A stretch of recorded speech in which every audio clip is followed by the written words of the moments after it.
points of conflict where you really have to either go to bat for someone on your team, or you have to, you know that you're going to have to go in, and maybe it's someone in that executive suite that you're like, I'm going to have to have a really tough conversation with them.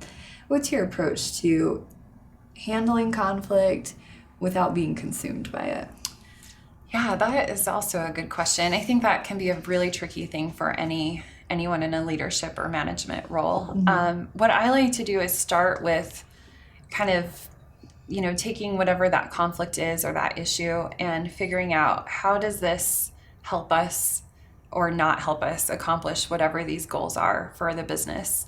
So I like to think of, even with my specialty is marketing, but not doing things just for marketing's sake. It's more, marketing to help drive revenue for the business. And that can be a really helpful filter. I think sometimes it's easy, to like look within your own specialty and say, this thing is causing us conflict and I need it to change so I can do a better job marketing.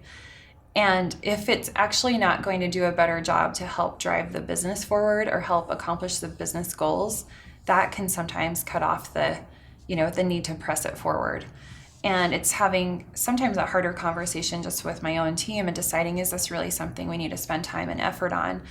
If we do decide that it is pretty crucial and critical for the business itself, then I'm fortunate that I work at a place where I feel very comfortable talking to any of our executives about a challenge, and especially if I know it's going to help the business, if we can remove that roadblock.